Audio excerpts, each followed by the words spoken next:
Mapagpalang araw, kaibigan. Ito po ang inyong kaibigan kay Jesus, Brother Manny Bautista. Ano po? Minsan pa tayo po'y mag-aaral. Ano ang ating pag-aaralan? Natural ang salita ng Diyos na nakasulat sa banal na kasulatan. Ang gamit ko pong Biblia ngayon ay Magandang Balita Biblia, Catholic Edition.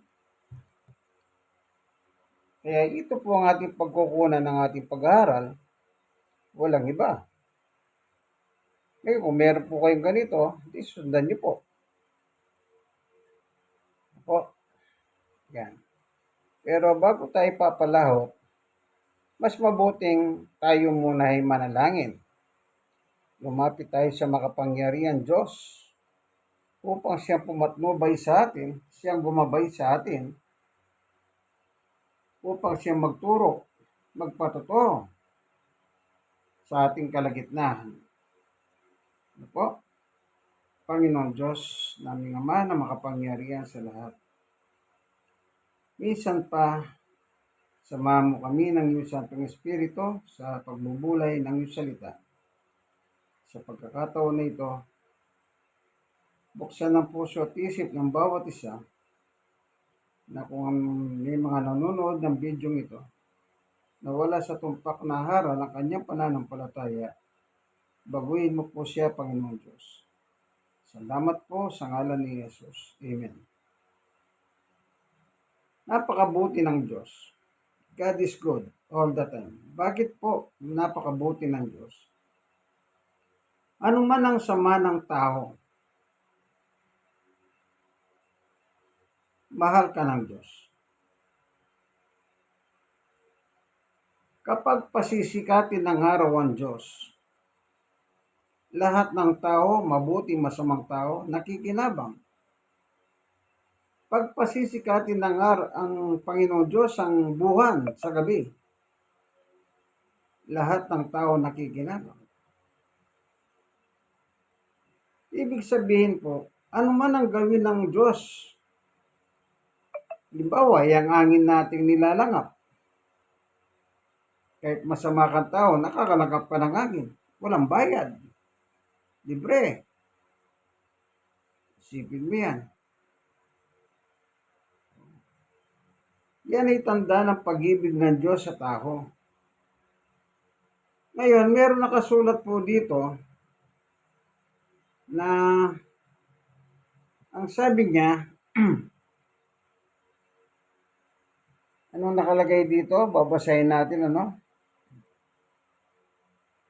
Sabi niya rito, sandali po ito.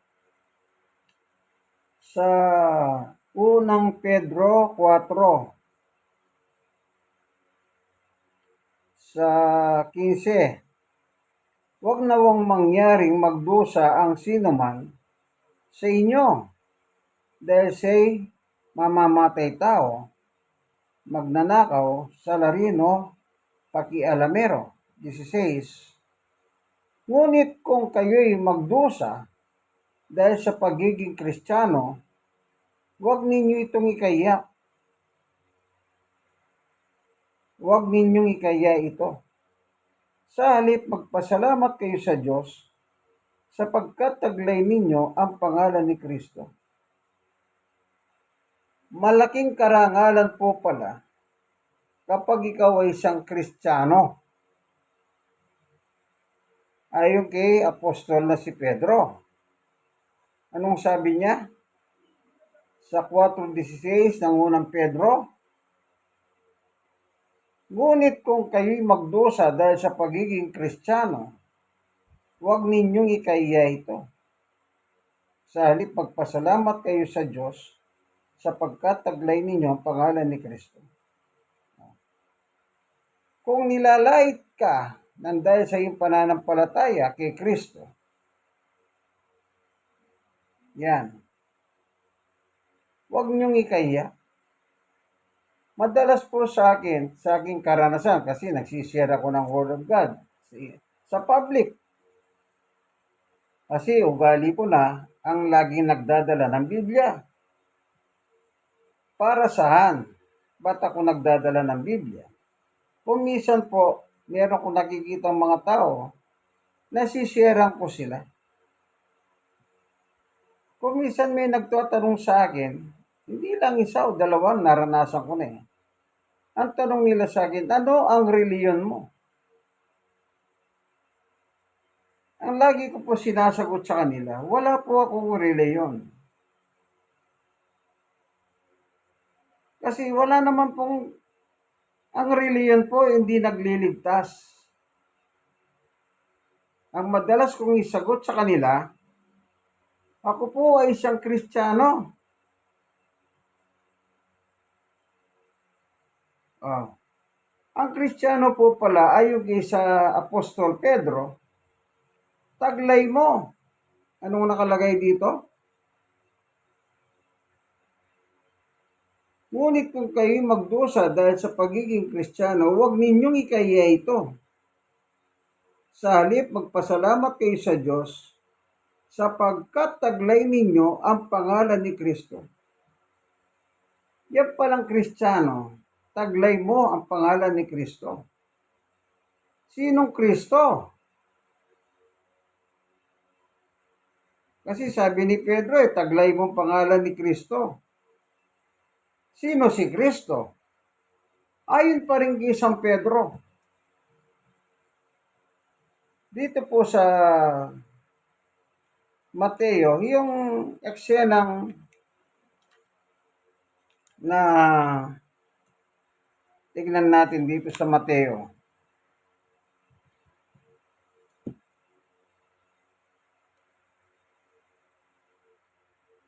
Ito po sa chapter 16, sa 13. Nang dumating si Jesus sa bayan ng Cesarea ng Pilipos, tinanong niya ang kanyang mga alagad, sino raw ang anak ng tao ayon sa mga tao? 14. At sumagot sila, ang sabi po ng ilan, kayo si Juan na nagtagabautismo. Sabi naman po ng iba, kayo si Elias. At may nagsasabi pong kayo si Jeremias o isa sa mga propeta. Verse 15. Tinanong uli sila ni Jesus, ngunit para sa inyo, sino ako? Sumagot si Simon Pedro, kayo po ang Kristo, ang anak ng Diyos na buhay. Amen. Yan palang Kristo, anak ng Diyos na buhay. Oh. Sabi ni, anong sagot ni Pedro? Sumagot si Pedro sa verse 16, kayo po ang Kristo, ang anak ng Diyos na buhay. Doon sa tanong ni Jesus sa kanila, para sa inyo, sino ako? Ngayon, balikan natin si Pedro, yung itong sulat niya sa unang Pedro 4:16. Ngunit kung kayo'y magdusa dahil sa pagiging Kristiyano, huwag ninyong ikaya ito. Sa halip, magpasalamat kayo sa Diyos sapagkat taglay ninyo ang pangalan ni Kristo. Doon sa Mateo chapter 16, yung binasa natin mula sa 13 hanggang 17, ang kausap ng mga halagad ay walang iba kundi si Jesus. Nakikita nila face to face nang pumunta siya sa Cesarea. Hindi sinabi ni Pedro, ikaw si Jesus na anak ni Maria. Samantalang ang kausap nila ay mismo si Jesus ng arap-arapan. Yung tanong ni Jesus sa kanila, sino ako para sa inyo? Kung tutuusin mo, dapat yung sasagot ni Pedro dun eh. Ikaw si Jesus na anak ni Maria. Totoo naman eh. Lumaki si Jesus sa piling ni Maria at saka ni Jose na kanyang kinikilalang tatay. Bagamat hindi bunga ng pagsisiping ni Maria at Jose si Jesus.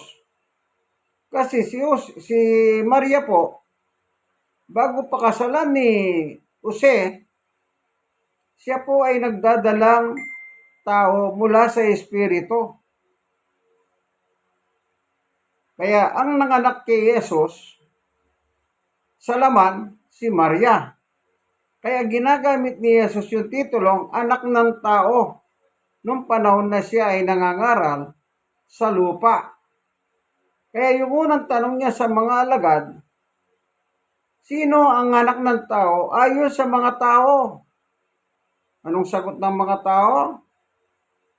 Isa ka sa mga propeta, ikaw daw si Jeremias, ikaw si Juan Bautista, nagbabautismo. Oh. Kasi tao yun. Nakita nila si Jesus nangangaral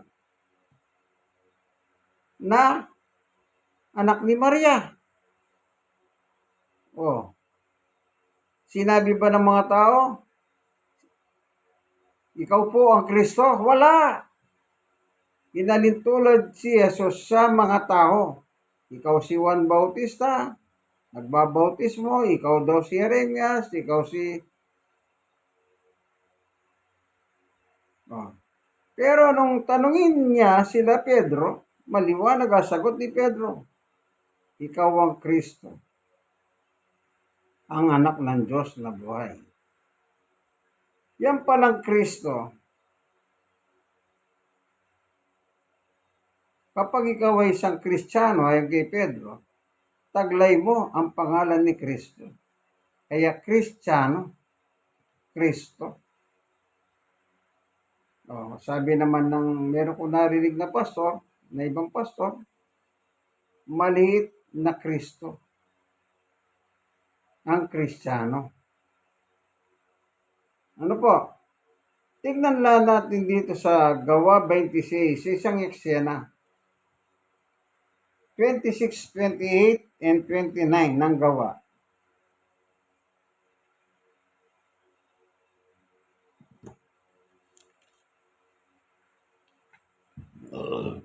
O 11:26, ano?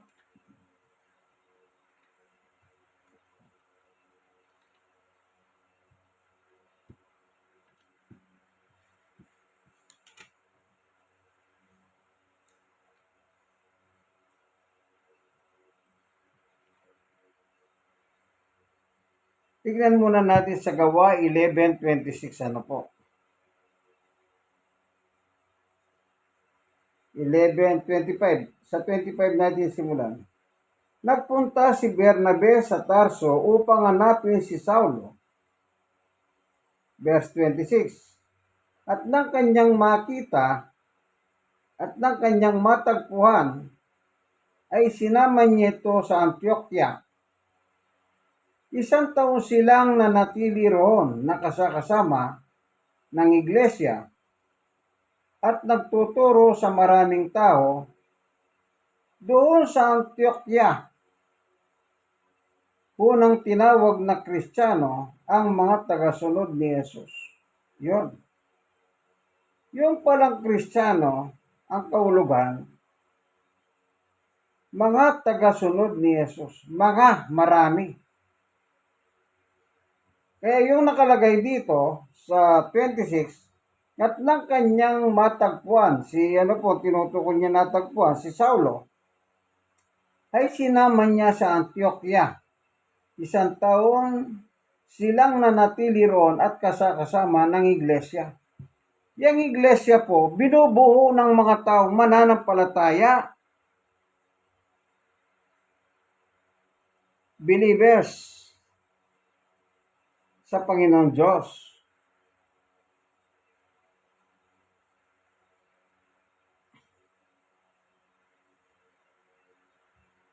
Yung iba. Kaya kapag meron po kayo nabasa, narinig na iglesia, yan ay binubuo ng mga taong mananampalataya sa Panginoon Diyos. Ano po? Yan. Kasama ni Bernabe at ni Saulo ang mga mananampalataya sa lugar ng Antioquia. At doon po sa lugar ng Antioquia, unang tinawag ng mga Kristiyano ang mga alagad.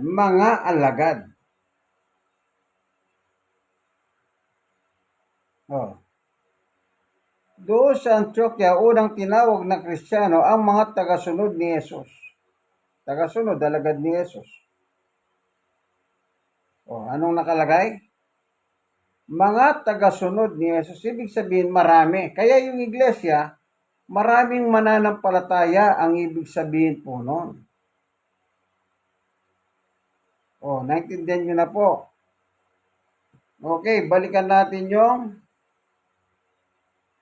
Gawa 26, 28, 29. Tignan natin naman, ano naman yung tagpuron. 26, 28, 29. Ang magandang basahin natin po, medyo mahaba. Talaga gayon, nag-aaral naman tayo, ano? Sa Gawa 26, 19. Sa 19 natin simulan, ano? Medyo mababa, mga 10 verse lang ito. Dahil dito, Aring Agripa, hindi po ako sumuway sa pangitayang mula sa langit. Ang nagsasalita dito si Apostol Pedro, ipinagtatanggol ang kanyang sarili. 20. Nangaral ako una sa Damasco, saka sa Jerusalem, at sa buhong lupain ng Judea, at gayon din sa mga hentil. Ipinangaral kong dapat silang magsisit tumalikod sa kanilang mga kasalanan, lumapit sa Diyos at ipakita ang kanilang pagsisisi sa pamamagitan ng mga gawa. 21. Dahil dito'y pinuli ako ng mga udyo habang ako'y nasa templo at pinagtangkahang patayin. 22. Ngunit hanggang ngayon tinutulungan ako ng Diyos. Kaya't nakatayo ako ngayon dito at nagpapatuto tungkol sa Kanya sa lahat ng tao. Hamak man o dakila, wala akong tinuturo kundi ang mga sinabi ng mga propeta at ni Moises. 23. Na ang Kristo ay kailangang magdusa at siya ang unang mabuhay na muli upang magpahayag ng liwanag sa mga Hudyo at sa mga Hentil. 24. Abang nagsasalita pa si Pablo, malakas na sinabi ni Festo, nababaliw ka na, Pablo. Sa sobrang pag-aaral mo'y nasira na ang iyong ulo. 25. Ngunit sumagot si Pablo, hindi ako nababaliw kagalang-galang na Festo. Ang sinasabi ko'y mga salita ng katinuhan at pawang katotohanan. 26. Nalalaman po ninyo, Aring Agripa, ang tungkol sa mga bagay nito, kaya't malakas ang loob kong magsalita sa inyo sa inyong harapan. Tiyak na hindi lingid sa inyo ang mga ito, sapagkat hindi sa isang sulok lamang nangyari ito. 27. Aring Agripa, naniniwala ba kayo sa mga propeta? Alam kong naniniwala kayo. Sinabi ni Agripa kay Pablo, Sa palagay mo ba'y maihikayat mo akong maging Kristiyano sa loob ng maikling panahon? 29. Sumagot si Pablo, maging sa maiksi o sa mahabang panahon, loobin nawa ng Diyos na hindi lamang kayo, kundi ang lahat na nakakarinig sa akin, ngayon ay maging kagaya ko maliban sa mga tanika lang ito. Yon.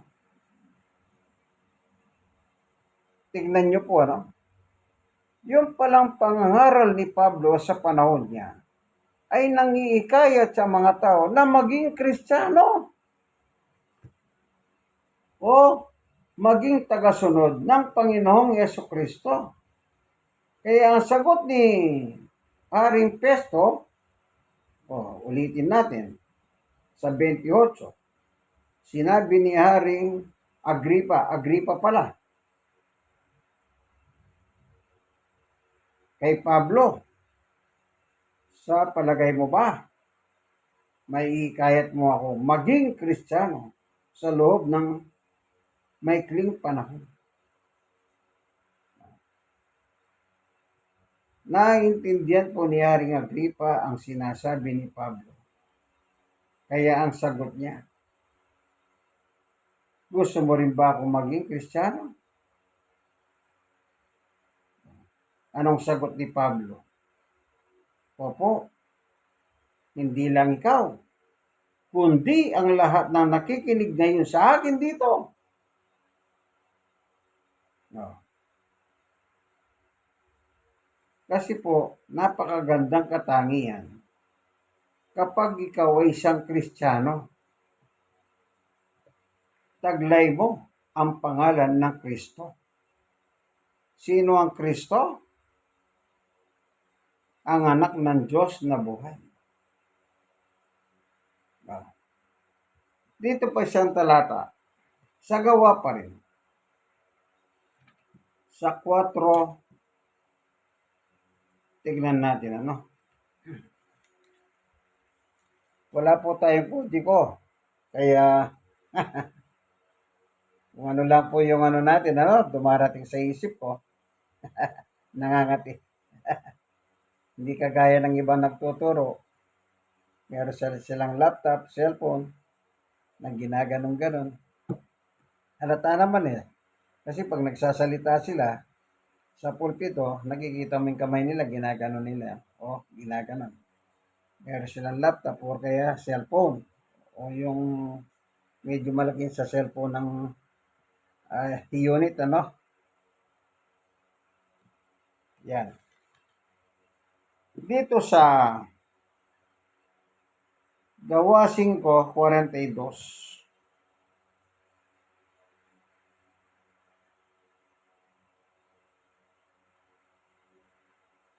Meron nakalagay dito.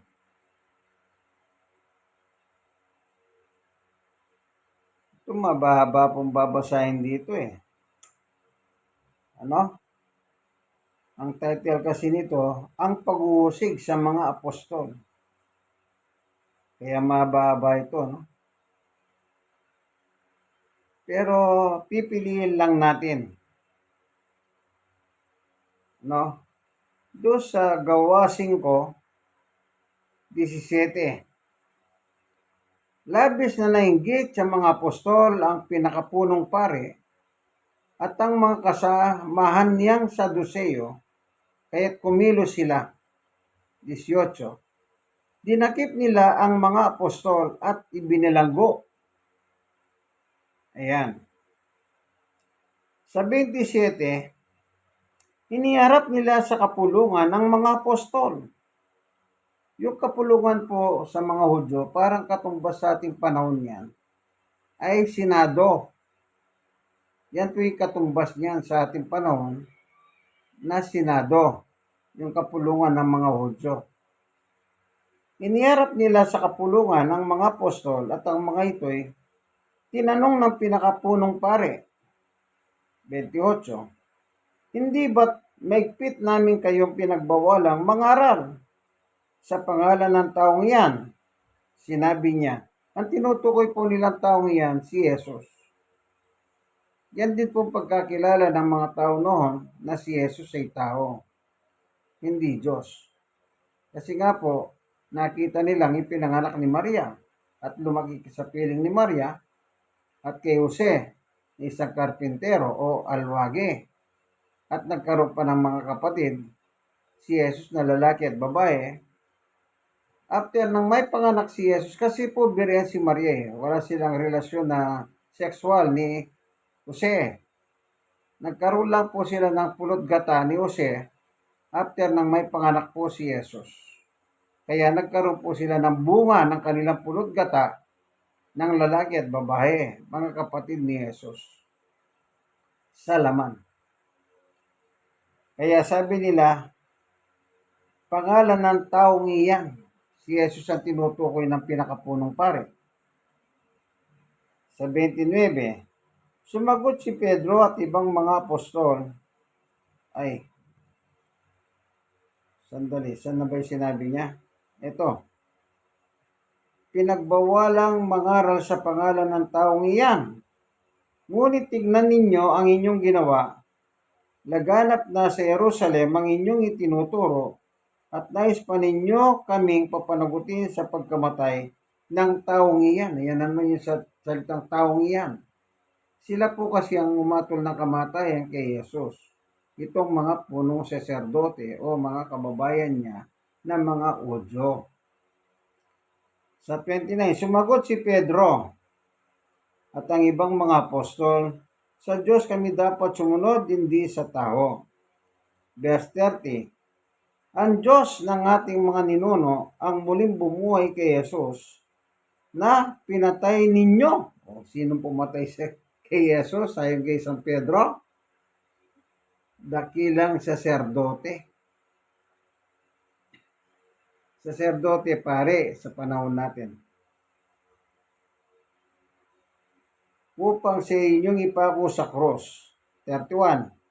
Iniakyat siya ng Diyos sa kanyang kanan bilang tagapanguna at tagapagligtas upang bigyan ang mga Israelita ng pagkakataon magsisi at tumalikod sa kasalanan at nang sa gayoy makamit nila ang kapatawaran.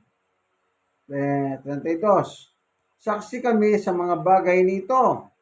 Kami at ang Espiritu Santo na ipinagkaloob ng Diyos sa mga sumusunod sa Kanya. 33. Naggitngit sa galit ang mga bumubuho ng kapulungan nang marinig ito at nais nilang ipapatay ang mga apostol.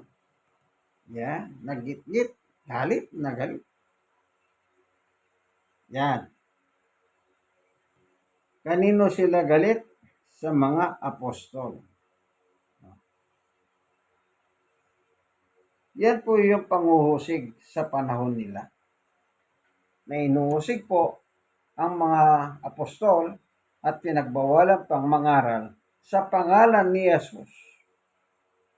Kaya yung Kristo, yung binasa natin sa, eto na, babasahin ko pa lang, sa 42, punta tayo sa verse 42, at araw-araw sa templo at sa mga bahay-bahay, walang tigil silang nagtuturo at nangangaral ng magandang balita tungkol kay Jesus, ang Kristo. Yo? Sino po ang Kristo? Si Jesus. Sino si Jesus? Ang Kristo, ang tagapagligtas. Ibig sabihin po ng Kristo, tagapagligtas. Araw-araw sa mga templo at sa mga bahay-bahay. Hindi sila tumitigil pong mangaral. Ipinapakilala nila si Jesus na siyang Kristo o tagapagligtas nating mga tao. Kaya sa pangangaral nila, kapag sila ay may na-convert, sila ay nagiging Kristiyano. Ang tawag sa kanila, Kristiyano. Doon sa binasa natin sa 11:25 and 26. Sino daw ang mga Kristiyano? mga tagasunod ni Jesus. Sino yon? Ang mga mananampalataya sa ating Panginoon Diyos. Kaya napakahalaga po ang ikaw ay maging isang Kristiyano. Nagtataka naman po ako sa iba't ibang mga reliyon. Lagi nilang binabanggit ang pangalan ng kanilang reliyon. Ano sinasabi nila? Ay ako, Katoliko ako. Ako naman ay born again. Kami mga saksi. Kami ay taga-datindahan. Kami ay Jehovah Witness. Kami ay Seven Adventist. Kami mga kung ano ang tawag sa kanila. Ang pinopromote nila, yung kanilang sekta. Ang mga pinopromote ng mga apostol, si Jesus, ang Kristo. Kaya ako, pag ako tatanungin nila kung ano reliyon ko, wala ko reliyon ako. Bakit? Pagka-reliyon ng pag-uusapan, walang katapos ang debate yan. Naalala ko nung kailan lang po ito, siguro mga last month lang, nung umating kami ng kasal, nandito rin po kami sa Cavite. Cavite po ang kasal. Meron kami nasakyan na taxi. Nagkwentuhan kami. Kasi binibidyo ko po yung sadahan. Sabi niya, vlogger ako. Sabi ko, hindi po ako vlogger. Nagbibidyo lang ako. Gusto ko lang naman ito ako. Pero moron, salita ng Diyos ang aking ipinopost sa YouTube, sa social media kako. Tapos tinanong niya ako kung ano reliyon ko. Sabi ko, wala. Bakit? Hindi ka naman nililigtas ng reliyon mo . Oh. Kaya marami pong tao nagtatanong sa akin ng ganyan kung ano ang reliyon ko. Ang lagi ko sinasabi, Kristiyano, at ang binabasa ko, yung sa 11:25-26 na gawa. Ano po? Kaya maganda ang pangalan na Kristiyano, tagasunod ni Jesus. Kaya marami pong mga nag-aangkin na sila daw Kristiyano, pero yung mga turo at aral ni Jesus, ay hallelujah, mga kapo sila ni Satan. Nagpapanggap sila, mga peki. Sinabi nila, kami nga ang original ng mga Kristiyano. Meron pa silang gano'ng salita. Pero tignan mo, nilalapirot nila si Jesus. Sasabihin nila si Jesus, hindi Diyos, kundi tao. Pero yung kanilang founder, anghel. Sa Biblia po, mataas ang anghel sa tao. Nilalabas, mataas pa yung founder nila kaysa kay Jesus. Bakit? Sa kanila, si Jesus hindi Kristo kundi tao. Ako naniniwala ko kay Pedro. Nang magtanong si Jesus kung sino ako, ang sagot ni Pedro, ikaw po ang Kristo, anak ng Diyos na buhay. Yun po ang tamang pananampalataya. No? Salamat, Panginoon Diyos, sa katotohanan na binahagi mo sa amin sa oras na ito. Maraming salamat po, Panginoon Diyos. Buksan mo po ang mga puso at isip ng mga tao. Kung sila man po nalilihis sa haral, buksan mo po Kung sila man po ay nagdadala ng kabigatan ng buhay, yung paghahanin. Kung may mga sakit, yun po silang pagalingan. Salamat po. Ito po ang aking kahilingan at panalangin sa ngalan ni Jesus. Amen. Minsan pa ito po ang inyong kaibigan kay Jesus, Brother Manny Bautista. Ang masasabi ko lang sa inyo, mga nanonood ng aking munting video, i-share nyo na lang po ito. Kasi wala naman akong dinagdag, wala akong binawas. Binabasa ko lang po yung nakasulat dito sa Magandang Balita, Catholic Edition. Kayo ng mga nasisharean, mag-share po kayo ng mag-share. At saka mag-subscribe naman po kayo. Maging subscriber po kayo. Ito po ang ating programang Ang Tunay na Pagbubunyag ng Katotohanan o Salita ng Diyos ayon sa Magandang Balita, Catholic Edition.